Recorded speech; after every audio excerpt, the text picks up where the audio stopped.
நமஸ்தே ஸ்கந்தாஸ் இந்த யூடியூப் சேனலில் இப்போ நம்ம ராஷ்டிர பாஷா ஃபஸ்ட் பேப்பரில் வரக்கூடிய ஏகான்கி எஸ்ஏ ஆகஸ்ட் 2024 எக்ஸாமுக்கு இம்பார்ட்டண்ட்டு ஏகான்கி எஸ்ஏ பஹூக்கி விதா அப்படிங்கிற எஸ்ஏ தான் இப்போ நம்ம பார்க்க போகிறோம். பஹூக்கி விதா அப்படின்னா மருமகளை வழி அனுப்புதல். அதாவது ஒரு வீட்டில் ஜீவன்லால் ராஜேஸ்வரி அப்படின்னு சொல்லிட்டு ஒரு அம்மா அப்பா இருக்காங்க. அவங்களுக்கு 2 பிள்ளைங்க இருக்காங்க. ரமேஷ், கௌரி அப்படின்னு 2 பிள்ளைங்க இருக்காங்க. இந்த ரமேஷுக்கு கமலா அப்படிங்கிற பொண்ணோட கல்யாணம் நடக்குது. கௌரியோட ஃபேமிலியை பற்றி நமக்கு சொல்லலை. கௌரிக்கும் கல்யாணம் நடந்துச்சு. கமலாவோட அண்ணன் பேர் பிரமோத். இப்போ நம்மளோட சம்பிரதாயத்தில் புதிதாக திருமணமானவர்களை ஒரு ஆடி மாதம் வந்தவுடனே அவங்க அந்த பொண்ணை அவங்க அம்மா அப்பா வீட்டுக்கு அனுப்பி வைப்பாங்க. அவங்க பிறந்த வீட்டுக்கு அனுப்பி வைப்பாங்க. அதாவது ஒரு சேஞ்சுக்கு அந்த பொண்ணு புதுசாக ஒரு சூழ்நிலையில் பழகி கொண்டு இருக்குது. அவங்க அம்மா அப்பா அவங்களோட ஃப்ரெண்ட்ஸ் இதெல்லாம் பார்க்கட்டும் அப்படின்னு கொஞ்சம் ஒரு சேஞ்சாக இருக்கட்டும்னு சொல்லி இந்த மாதிரி ஆடி மாதத்துக்கு அனுப்பி வைப்பது பழக்கமாக இருக்குது. அந்த மாதிரி இந்த கமலாவோட பிரதர் பிரமோத் வந்திருக்கான். அந்த ஆடி மாதத்துக்கு அழைச்சிட்டு போகிறதுக்காக ஜீவன்லால் ராஜேஸ்வரி இவங்கள்ட்ட கேட்டுட்டு அழைச்சிட்டு போகலாம் அப்படின்னு வந்திருக்கான்.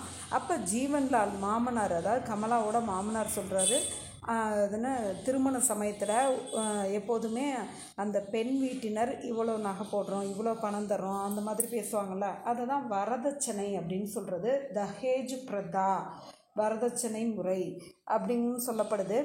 அந்த மாதிரி வரதட்சணையாக நீங்கள் ஒரு 5,000 தரேன்னு சொல்லியிருந்தீங்க. ஜீவன்லால் பிரமோதிட்ட சொல்கிறாரு, தரேன்னு சொல்லியிருந்தீங்க, ஆனால் தரவே இல்லை. அதை கொடுத்துட்டு உன் தங்கச்சியை கமலாவை அழைச்சிட்டு போங்க அப்படின்னு சொல்கிறாரு. உடனே இப்போ பிரமோதிட்ட பணம் இல்லை. அதனால் கமலாவும் பிரமோதும் ரொம்ப வருத்தப்படுறாங்க. அப்போ பிரமோத் சொல்கிறான், நம்மளோட வீடு ஒன்று இருக்குல்ல, அதை வித்தாவது உன்னை நான் அழைச்சிட்டு போகிறேன் அப்படின்னு சொல்லிகிட்டு இருக்கான். அப்போ கமலா, நம்மளுக்கு தங்கச்சி இருக்கால, அவளுக்கு அதை வச்சு தானே நீங்கள் கல்யாணம் பண்ணணும், அதனால் வீடெல்லாம் விற்காதீங்க அப்படின்னு சொல்லி இந்த கமலா சொல்கிறான். இந்த மாதிரி இருந்து கொண்டு இருக்கும்போது இப்போ இந்த ரமேஷ் இருக்கான்ல, அவனோட தங்கச்சி கௌரிக்கும் ஒரே நேரத்தில் தான் திருமணம் ஆகிருக்குது.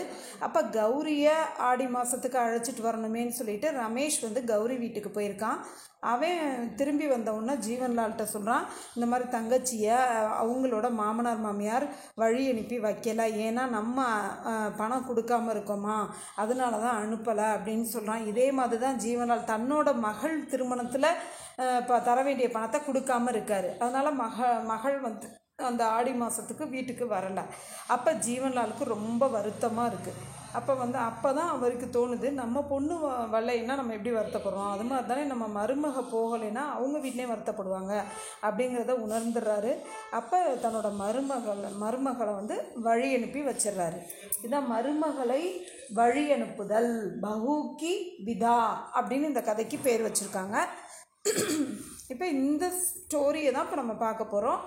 இந்த ஏகான்கி எஸ்ஸே இம்பார்ட்டண்ட்டாக இருக்குது. ஏகான்கி கா நாம் பஹூக்கி விதா, ஏகான்கி கார் கா நாம் ஸ்ரீ வினோத் ரஸ்தோகி. ஜீவன்லால் பாத்திர கா பரிச்சய். ஜீவன்லால் அப்படிங்கிற கேரக்டர் இப்போ டிஸ்கிரைப் பண்ண போகிறோம்.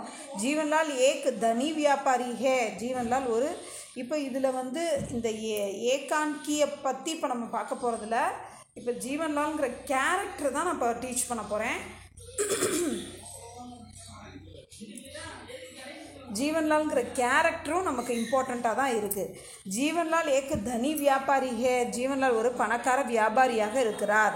ராஜேஸ்வரி உன்கி பத்னி ஹே. ராஜேஸ்வரி அவருடைய மனைவி. ரமேஷ் உன்கா பேட்டா ஹே. ரமேஷ் அவருடைய மகன். கௌரி உன்கி பேட்டி ஹே. கௌரி அவருடைய மகள். ரமேஷ் கோ விவாஹ் ஹோ சுக்கா ஹே. ரமேஷுக்கு திருமணம் ஆகிவிட்டது. கமலா ஜீவன்லால் கி பஹூ ஹே. கமலா ஜீவன்லாலுடைய மருமகள். कमला का भाई प्रमोद पहले सावन पर उसको घर ले जाने के लिए आता है. கமலாவோட பிரதர் பிரமோத் முதல் ஆடி மாதத்தில் அவளை வீட்டிற்கு அழைத்து செல்வதற்காக வந்திருக்கிறான். மகர் ஜீவன்லால் கஹ்தே ஹே கி, ஆனால் ஜீவன்லால் சொல்கிறாரு, दहेज पूरा नहीं दिया गया. அதாவது வரதட்சணை முழுமையாக கொடுக்கப்படவில்லை. 5,000 ரூபாயே பாக்கி ஹே, 5,000 rupees மீதமாக இருக்கிறது, அதாவது பாக்கி இருக்குது, கொடுக்க வேண்டிய பாக்கி இருக்கிறது. இஸ்லியே உசே தேக்கர், அதனால் அதை கொடுத்து விட்டு கமலாக்கோ கர் லே ஜாவோ, கமலாவை வீட்டிற்கு அழைத்து செல் அப்படின்னு சொல்கிறாரு. யகாவே லாலச்சி நசர் ஆத்தே ஹேன், இங்கே அவர் பேராசைக்காரராக நமக்கு தெரிய வர்றாரு. ஜீவன்லால் அப்படி பேட்டிக்கா இந்தசார் கர்த்தே ஹேன், ஜீவன்லால் தன்னுடைய மகளுக்காக காத்திருக்கிறார். லெக்கின் கௌரி கே சசுரால் வாலே, ஆனால் கௌரியினுடைய பிறந்த வீட்டினர் தஹேஜ்கி கமி பத்தாக்கர், அதாவது வரதட்சணை குறைவாக இருக்கிறதுங்கிறத சொல்லிட்டு, வரதட்சணை குறைவாக கொடுத்துருக்கீங்க அப்படின்னு சொல்லிட்டு கௌரியோட அந்த புகுந்த வீட்டினர் அவளை வழி அனுப்பலை. உசே பிதா நகி கர்த்தே அவளை வழி அனுப்பி வைக்கலை. இஸ் சந்தர்ப்பமே உன்கா மண் பதில் ஜாத்தா ஹே, இந்த சூழ்நிலையில் அவருடைய மனது மாறிவிடுகிறது. வே பேட்டி அவர் பகுக்கோ ஏக் சமான் மான்னே லக்தே ஹேன், அவர் மகளையும் மருமகளையும் ஒரே விதமாக நினைக்க ஆரம்பிக்கிறார். அப்வே சுதர் ஜாத்தே ஹேன், இப்போ அவர் திருந்திட்டார். அவர் பகுக்கி விதா கர்த்தே ஹேன், மேலும் மருமகளை வழி அனுப்பி வைக்கிறார். धन्यवाद।